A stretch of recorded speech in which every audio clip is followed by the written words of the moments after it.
In the criminal justice system, the people are represented by two separate yet equally important groups: the police who investigate crime and the district attorneys who prosecute the offenders. This is the story of Donald Trump. His entire life, Trump has believed he's above the law, that no one would ever dare hold him accountable. He lies, he rips off workers, he sexually abuses women. Hey, when you're a star, they let you do it. You can do anything. He cheats in business. He cheated on his wife with a porn star and paid her off so the American people wouldn't find out during an election. But in the criminal justice system, ordinary Americans have had the courage to find him accountable, time and time again. Guilty. Guilty. Guilty. Donald Trump, guilty on all 34 felony counts. For the first time in history, we have a convicted felon running for president. And to take on this case, we need a president who has spent her life prosecuting perpetrators like Donald Trump. Democrats continue to relentlessly pick Donald Trump apart as the DNC wrapped up another day in Chicago. The felon versus the prosecutor theme was just way too easy to pass on. He tried overturning Georgia's free and fair election. I just want to find 11,780 votes. He's tried to escape any responsibility for instigating the January 6th attack on our Capitol. We're going to walk down to the Capitol, and I'll be there with you. And if elected, Trump has promised to overturn laws that would keep him accountable and exact retribution on anyone he considers an enemy, even warning of a bloodbath if he doesn't get his way.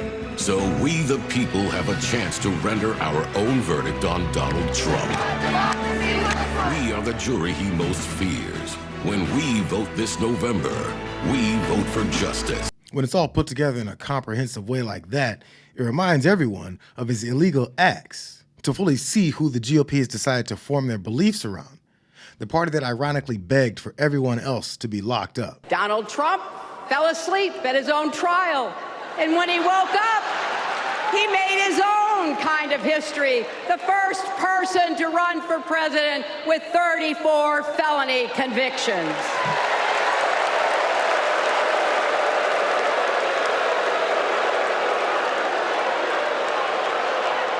As Vice President, Kamala sat in the Situation Room.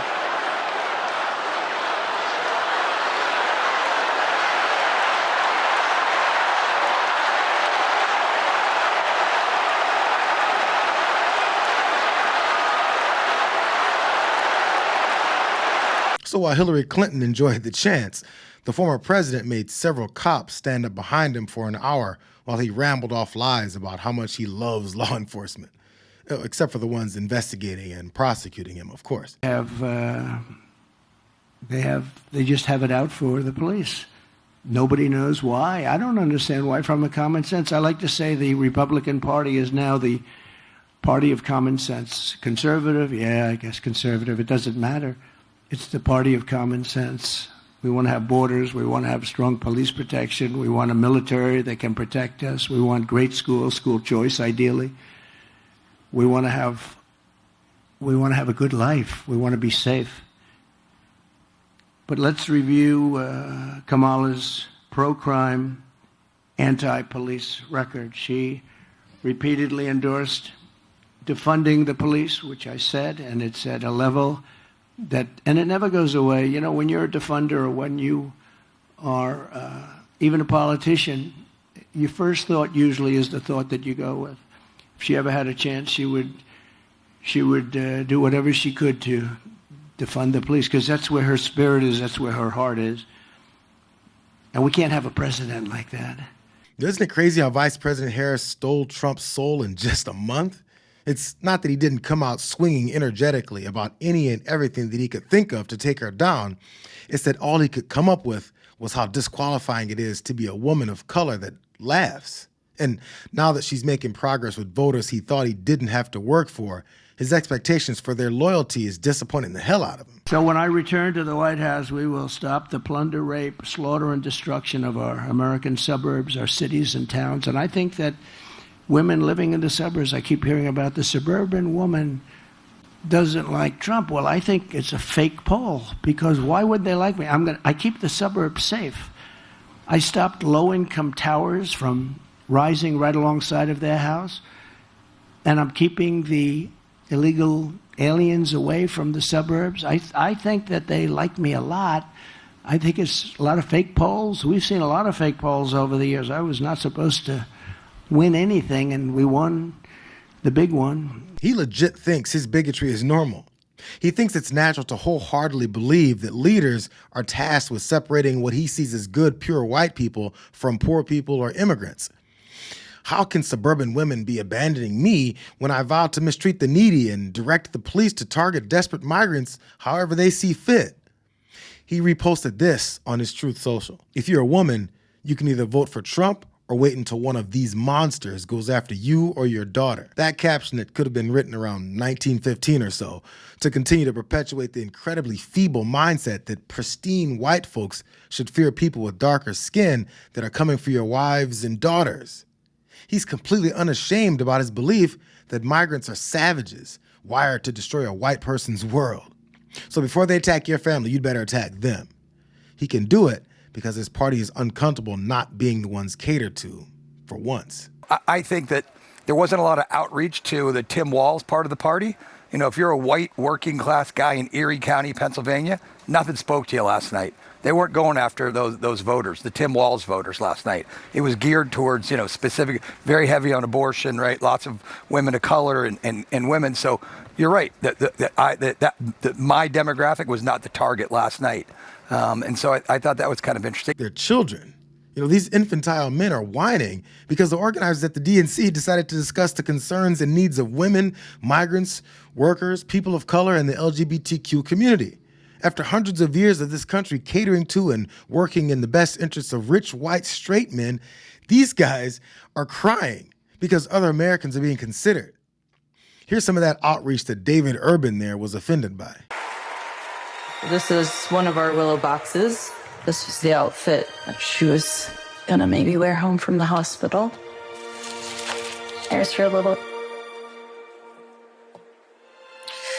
the blanket that she was in. It's okay. No. For 54 years, they were trying to get Roe v. Wade terminated, and I did it, and I'm proud to have done it. I was punished for 3 days having to wait for either my baby to die or me to die, or both. I was stuck in this horrific hell of both wanting to hear her heartbeat and also hoping I wouldn't. There has to be some form of punishment. For the woman. Yeah, there has to be some form. I almost died because doctors were forced to follow Trump's abortion ban. Kamala will protect a woman's right to choose. We trust women to make decisions about their own body and not have their government tell them what to do. I have so much faith in her. And when Congress passes a law to restore reproductive freedoms as President of the United States, I will sign it into law. We have to fight for Kamala Harris, our rights, our freedoms, and frankly, our lives. Everything is on the line. And if Republican men thought that was tough on their egos, this must have really made them feel sorry for themselves. I was raped by my stepfather after years of sexual abuse. At age 12, I took my first pregnancy test, and it was positive. That was the first time I was ever told, you have options. I can't imagine not having a choice. But today, that's the reality for many women and girls across the country because of Donald Trump's abortion bans. He calls it a beautiful thing. What is so beautiful about a child having to carry her parent's child? There are other survivors out there who have no options. And I want you to know that we see you We hear you. Kamala Harris will sign a national law to restore the right to an abortion. She will fight for every woman and every girl, even those who are not fighting for her. To Donald Trump, Hadley Duvall's traumatic assault doesn't matter because it wasn't carried out by an undocumented immigrant. And to focus on ways to both limit the number of women and children victimized by actual monsters like her stepfather and provide care for these victims is insulting to all the rich white guys that aren't getting the political attention that they think they deserve. I think the abortion issue has been taken down many notches. I don't think it's a big factor anymore, really. Yeah, I mean, I certainly would like abortion to be illegal nationally. Senator, one of my dear friends tonight said to me, well, all these suburban women, all they care about is abortion, and they don't understand that decision is with the states now. What do you say to suburban women out there who are marinating in this propaganda? Well, first of all, I don't buy that, Laura. I think most suburban women care about the normal things that most Americans care about. But that issue is very much subdued, yeah.